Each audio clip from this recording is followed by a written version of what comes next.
Hello കുഞ്ഞുമണീസ്. ഇന്ന് കിലുക്കാമ്പെട്ടി കിലുക്കിയപ്പോൾ ഒരു രസികൻ കഥ കിട്ടിട്ടോ. പണ്ടൊരു നാട്ടിൽ രമേശൻ എന്ന് പറഞ്ഞൊരാൾ ജീവിച്ചിരുന്നു. അയാൾ മഹാസൂത്രശാലിയും വളരെയധികം അത്യാഗ്രഹിയുമായ ഒരാളായിരുന്നു. ഒരിക്കൽ രമേശൻ വീട്ടിലേക്ക് വരുന്ന വഴിയിൽ രമേശൻ്റെ കയ്യിലുണ്ടായിരുന്ന 30 സ്വർണ്ണ നാണയത്തിൻ്റെ ഒരു കിഴി കളഞ്ഞുപോയി. പൈസ അല്ലേ കളഞ്ഞു പോയത് അല്ലേ, സ്വർണ്ണ നാണയമാണ്. അപ്പം രമേശൻ ആകെ ടെൻഷനായി. രമേശൻ വേഗം പോയ വഴിയിലൊക്കെ അത് പരതാൻ പോയി. രമേശൻ അങ്ങനെ ആ സ്വർണ്ണ നാണയത്തിൻ്റെ കിഴി ഇങ്ങനെ തപ്പിക്കൊണ്ടിരിക്കുമ്പോൾ രമേശൻ്റെ കൂട്ടുകാരനായ മഹേശൻ ആ വഴി വന്നു. മഹേശനാണെങ്കിലോ വളരെയധികം സത്യസന്ധനും ഒരാൾക്കും ഒരു ദ്രോഹം ചെയ്യാത്തതും ആയിട്ടുള്ള ഒരു മനുഷ്യനായിരുന്നു. അപ്പോൾ മഹേശൻ ചോദിച്ചു, എന്ത് പറ്റി രമേശ, നീ എന്താണ് ഈ അന്വേഷിക്കുന്നത്? രമേശൻ അപ്പോഴത്തെ വെപ്രാളത്തിലേ മഹേഷിനോട് കാര്യം പറഞ്ഞു. അതേ മഹേഷേ, എൻ്റെ കയ്യിൽ ഒരു സ്വർണത്തിൻ്റെ കിഴി ഉണ്ടായിരുന്നു. ആ കിഴി കളഞ്ഞുപോയി. ഞാൻ അതാണ് അന്വേഷിച്ചുകൊണ്ടിരിക്കുന്നത്. എൻ്റെ കയ്യിൽ സ്വർണം പോവോ എന്ന വിഷമത്തിലാണ് ഞാൻ. അത് കേട്ട മഹേശൻ ഒട്ടും സമയം കളഞ്ഞില്ല. വേഗം രമേശനെ സഹായിക്കാനായിട്ട് അവിടെ എല്ലാം പരതി.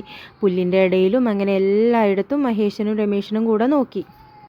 അപ്പോൾ മഹേശൻ്റെ കയ്യിൽ ആ കിഴി കിട്ടി.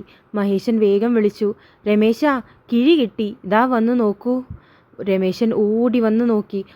ഇതെൻ്റെ കിഴി തന്നെ. രമേശന് സന്തോഷമായി. വാ, നമുക്ക് വീട്ടിലേക്ക് പോകാം. അങ്ങനെ രമേശൻ മഹേശനെയും കൊണ്ട് വീട്ടിലേക്ക് നടന്നു. വീട്ടിലേക്ക് പോകുന്ന വഴി രമേശൻ ഇങ്ങനെ ചിന്തിക്കുക, ഈ കിഴിയിൽ എന്തായാലും 30 സ്വർണ്ണ നാണയം ഉണ്ടോ എന്ന് നോക്കിയേ പറ്റൂ. നോക്കിയിട്ടുണ്ടെങ്കിൽ തന്നെ മഹേഷിൻ്റെ അടുത്തുനിന്ന് ഒരു 10 സ്വർണ്ണ നാണയം കൂടെ വാങ്ങിക്കാൻ പറ്റുമോ എന്ന് ഞാൻ നോക്കട്ടെ.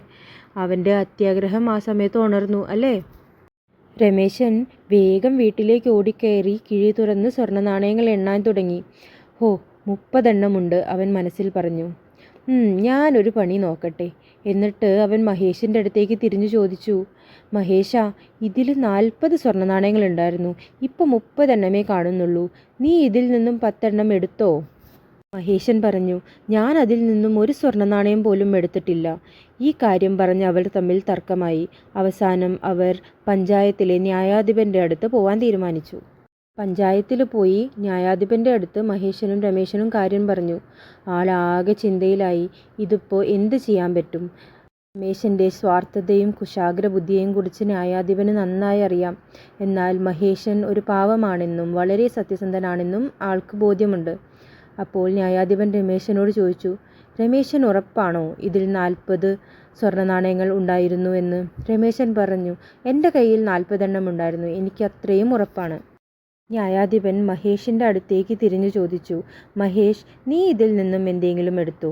മഹേഷ് പറഞ്ഞു, ഞാൻ ഇതിൽ നിന്നും ഒരു സ്വർണ്ണ നാണയം പോലും എടുത്തിട്ടില്ല. എനിക്ക് കിട്ടിയ കിഴി തുറന്നു പോലും നോക്കാതെയാണ് ഞാൻ രമേശന് കൊടുത്തത്.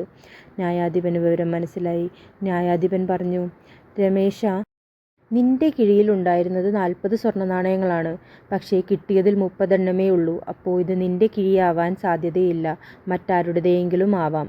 തൽക്കാലം ഞാൻ ഈ സ്വർണ്ണക്കിഴി മഹേഷിനെ ഏൽപ്പിക്കുകയാണ്. ഇത് നിൻ്റേതല്ല എന്ന് എനിക്ക് ഉറപ്പാണ്. നിൻ്റെ സ്വർണ്ണക്കിഴി പെട്ടെന്ന് കിട്ടട്ടെ എന്ന് ഞാൻ പ്രാർത്ഥിക്കാം. ഇത് കേട്ട രമേശന് ആകെ സങ്കടമായി. അയ്യോ, എൻ്റെ കയ്യിലുണ്ടായിരുന്ന 30 സ്വർണ്ണ നാണയങ്ങളും പോയല്ലോ എന്നവൻ വിഷമിച്ചു. ഇതിൽ നിന്നും എൻ്റെ കുഞ്ഞുമണീസിന് എന്ത് മനസ്സിലായി? അത്യാഗ്രഹം ആപത്താണ് അല്ലേ?